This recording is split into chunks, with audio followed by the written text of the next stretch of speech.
नाचते हुए देखा होगा, कितने लोगों को रस्सी के ऊपर नाचते देखा होगा, लेकिन जो कालिया नाग के फन पर नाचे वही रास लीला कर सकता है। कालिया नाग क्या है? कालिया नाग, नाग का मतलब है काल का दिख जाना।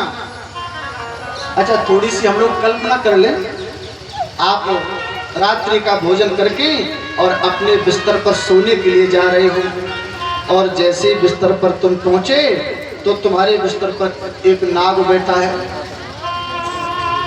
और थोड़ी देर में वो नाग गायब भी हो गया।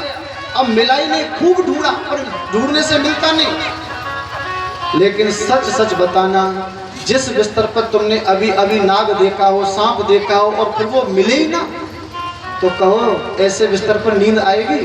सही सही बताना, क्या नींद आएगी? बोले अब तो दिखता ही नहीं, ऐसा ही लगेगा कि तकिया के नीचे बैठा है? यह है नाग का दिख जाना, काल का दिख जाना, व्यक्ति बेचैन हो जाता है। और यहाँ भगवान कालिया नाग के फनों पर नृत्य कर रहे हैं, नाच रहे हैं। नाच नाच के भगवान ने लहूलुहान कर दिया उस कालिया नाग को। इतनी देर में नाग पत्नियां आ गईं और नाग पत्नियों ने आकर के भगवान की स्तुति की, प्रार्थना की। न्यायो हि दंड कृति किलवसे स्मनस्तवात तरह खल निगृणाहे रिपो सुता नमपि तुल्य दृष्टिर तत्से दमम फल मेवानु संसन। नाग पत्नियां कह रही हैं, हे प्रभु, आप हमारे पति देव को छोड़ दो, आपने हमारे पति देव पर बड़ी कृपा की। भगवान बोले कैसी कृपा की? नाच नाच के तो सबने फन फोड़ दी, कृपा कैसी की? तो नाग पत्नियां क्या कहती हैं, अरे प्रभु, आपके जो ये चरण हैं ये कोई साधारण नहीं। अरे बलि ने आपको सब कुछ दे दिया, तीनों लोगों की संपत्ति आपको दान में दे दी, तब कहीं जाके आपने अपना एक चरण बलि के मस्तक पर रखा। अरे छोड़ो बलि की बात, भगवान शिव आपके कितने प्रिय हैं, लेकिन फिर भी उनके मस्तक पर आपके चरणों का चरणामृत गंगा के रूप में रखा है, चरण तो फिर भी नहीं। अरे रामा अवतार में केवट आपका कितना बड़ा भक्त था, बहुत अनुनय विनय करने के बाद आपने अपने चरण उसको धोने दिए।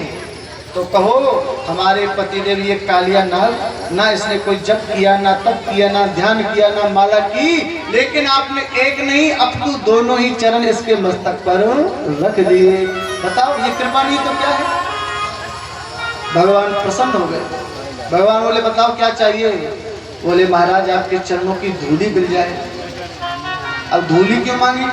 नाग पत्नियां सोच रही कि धूली तो ठीक है, लेकिन फिलहाल तो अपने पति देव को बचाना है, और चरणों की धूली कब मिलेगी? भाई कोई नदी में नहा रहा हो, उससे कोई चरणों की धूल दे तो कहाँ से मिलेगी? वो तो धुल गई। अगर चरणों की धूली चाहिए तो पहले बाहर जाओ, फिर चरणों की धूल लगाओ, तब कहीं जाके चरणों की धूली मिलेगी। भगवान जैसे कालिया नाग के फन से उतरे, सो फन फैला के फिर खड़ा हो गया। भगवान बोले देवियों समझा दो उसे। पत्नियां बोली जल्दी से प्रणाम करो, नहीं तो जैसे तैसे रोका फिर ठुमका मारना शुरू कर देंगे, गारंटी खत्म हो जाएगी। कालिया नाग बोला कि मैं भी कुछ अपनी बात कहना चाहता हूँ। इसने स्तुति भगवान की, लेकिन भगवान की स्तुति कम की, अपनी बात ज्यादा कही। क्या कहा?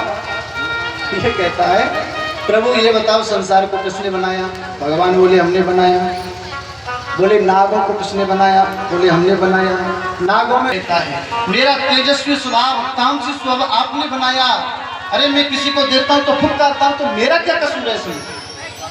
भगवान बोले सुनो, हमने तुमको मारा नहीं, थोड़ा सा दंडित किया है, क्योंकि ये यमुना तुम्हारे रहने का स्थान नहीं, रमणक द्वीप में जाकर के रहो। तो भगवान ने उसको आज्ञा दी और कालिया नाग के फनों पर बैठ करके भगवान सीधे जमुना से बाहर आए, और जो ब्रजवासियों ने देखा, मैया बोली बेटा जल्दी उतर के आ जा, नहीं तो को नाग खा जाएगा।